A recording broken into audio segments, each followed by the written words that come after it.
Hey traders, it's Stephen Brooks, and today we're going to be talking about moving forward post-coronavirus. Should we be focusing on the big cap companies versus the small cap companies? Now, I understand the lure, the excitement, the upside potential in investing in a small cap. You find a company that the size of the company is $500 million, and if it goes from just $500 million to $1 billion, well then it doubles its price and you made a double on your money. That's fantastic. And of course, if we compare that situation to an Apple as an example, Apple right now has a market cap of about $1.2 trillion.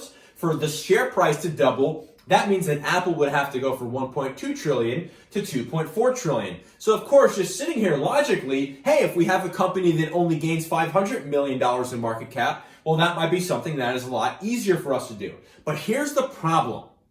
I understand the upside potential for the small caps, but right now we are in an economic recession. Okay. And in an economic recession, if you do not have the ability to receive or gain capital, you are toast.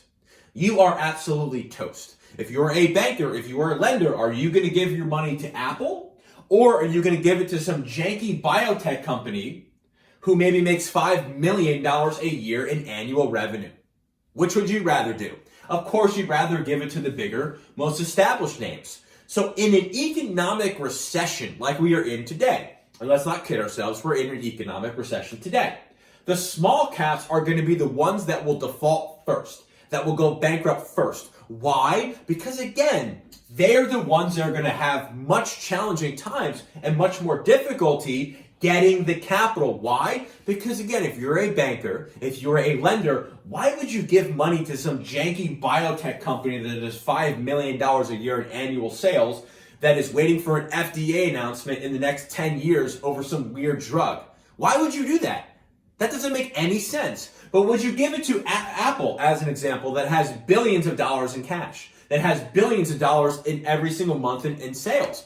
Right? What would you do? You'd give it to the big cap. So although the lure and the upside potential is typically greater in a small cap situation, in a recession, the companies that go under, the companies that you'll never hear from ever again, are the ones that can't get capital. They cannot borrow money to maintain their business. Those are always going to start at the small caps. Why? Because they are way more risky compared to the Johnson & Johnsons, the Walmarts, the Amazons, the Microsofts of the world, the big caps. So although on a percentage return basis, it might be more challenging to have a significant return with big caps, a lot of these small caps that some of these individual investors and traders talk about out there, they're not even going to be around. So would you rather invest in a company that might not be around? Or would you rather invest in a company who is gaining market share right now from these small caps